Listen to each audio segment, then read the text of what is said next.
Hello there programs, it's Ruza here and welcome back to another episode of What's the FX. Today we're going to be taking a look at the Man of Steel. So the Man of Steel is directed by the one and only Zack Synder, one of my favorite directors, and it contains over 1,500 VFX shots, which is an incredible amount for any movie.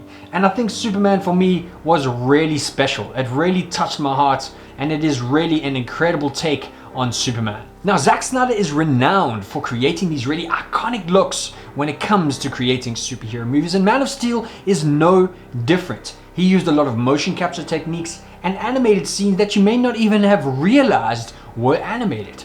A lot of their costumes were CG'd, even his cape was CG'd, and it's a really incredible feat to be able to fool the audience into believing that it's real.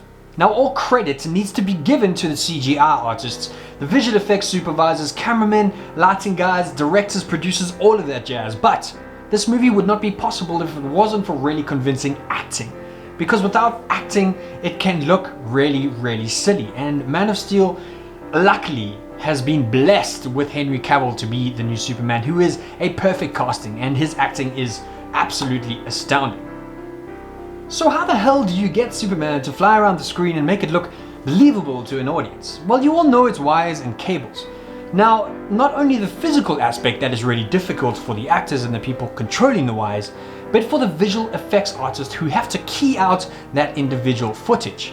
Now, there are two ways of doing this. You can use plate footage, which is an empty shot, and then add your actors in with the wires. The visual effects artists would then come in and key out all of those wires. Now, we're talking 100, maybe thousands of frames that visual effects artists have to go through frame by frame and take out those wires. It is no simple task, I can tell you that right now, but it is really, really well done in Man of Steel.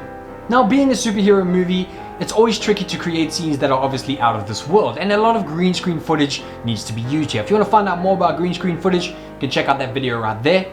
But he worked alongside a visual effects supervisor by the name of John Jordan, who is incredibly talented and worked on some incredible projects in the past. And they have a unique ability to really composite and use practical effects really, really well. That scene when Soup is crushing that door in the oil rig or holding up that really heavy structure, they do it so well to make it look like he really, really is performing these gigantic feats of strength. And that is what visual effects really comes down to. When you work well together, it can really produce some amazing results. So I think we can all agree, smash like if you do. The combat in Man of Steel was crazy good. When Soup is fighting those two Kryptonians in a city, it is a really powerful thing. Now, as VFX goes, to achieve that, how would you do it? Because you're switching between live characters and you're switching between CG characters. So how exactly would you blend those two together? Well, Zack and John had to figure out, okay, how would Kryptonians actually fight? Which is quite a cool thing to think about when you're doing VFX. How would alien creatures with superhuman abilities actually fight each other? And they came up with these camera techniques and these animation techniques like shaky cam and these environmental cameras that they used to really track how they would fight and interact with different objects as they kind of smashed into them with this superhuman kind of power. Really incredible feat from the VFX guys. It cannot be understated. But you know what, guys? I think aside from the really insane motion capture work they did and the really awesome visual effects and practical work and CG stuff they did around the whole film, and the soundtrack, man, that hits home all the time, I think there's something really special to be said about Man of Steel. And I don't understand why Zack Synder gets so much hate, because he really does capture what Superman was here, and like the epitome of what a human, although he's an alien, could be. You know what I mean? And there's so much love and passion that goes into that film. And I think that's something Zack Synder does really well, is he puts so much love and passion into his films.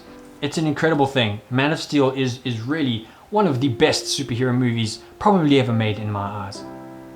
Thank you so much for watching this episode of What the FX. If you enjoyed this video, consider subscribing to my channel. Maybe hit that bell notification to get all my latest videos. Thank you so much, guys. It's Ruza here. I will catch you on the next level.